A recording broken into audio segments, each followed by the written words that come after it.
So I love what happened here. But beyond that, obviously I've got a new stray cat going on here, but beyond that, it's just in general how experimenting can lead you to unexpected results.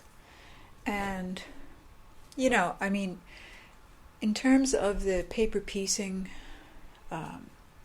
approach, and of course, a lot of people use the regular piecing method on the machine as well, but in terms of making a template and just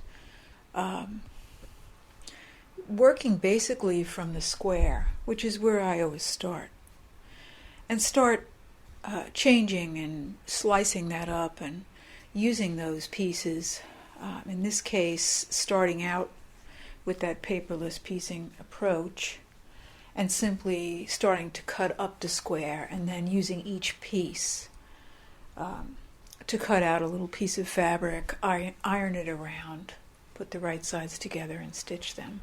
I mean, it's just so simple, and really literally anything that you can lay out on graph paper with a straight line is fairly simple to do. Curves I approach a little differently, and I would like to maybe wait till I get my video camera for that. But here, just putting two corners on, and I'm kind of pulling back from too much of an artistic approach here, because I think the funness of this, sometimes just lightening up a little bit and playing, can free up your mind from thinking too much. But still, the things that you learn can be applied to something more serious or, artistic in a way later on. I mean, all these ideas, they just have many places to go. So the first thing I thought was, two corners.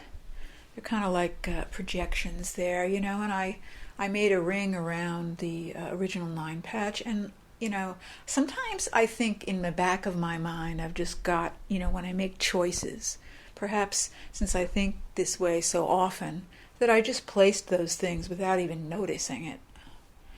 But, this is a simple thing. There's a square and there's the corner effect, and there's lots of things that could be done with that.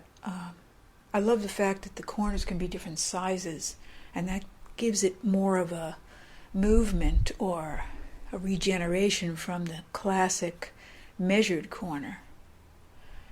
So, the first thing I saw was ears, and then, as these points went around the corner of the 9 patch, oddly enough, they started to look to me like the mane of a lion. And then I thought, well, they could also be wings. And of course, classically, they can be a star, but normally your pieces on the star are even. And I kind of like them. They could be even manipulated in a way to make the star almost seem like it's flying through the sky if you put all the long ones on one side, maybe, and I don't know, or change the angle.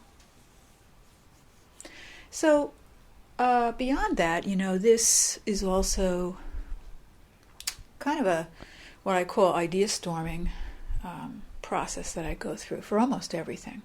I always sit down with a paper and pencil, and even if I've already completed something without drawing, I go back and sort of map out my thoughts and then let them expand a little bit. So I have set up a visual journal page over at Feel Free, and I thought that I could make it quite special by not just posting drawings, but also relating them to work that I've done, and also adding the audio element.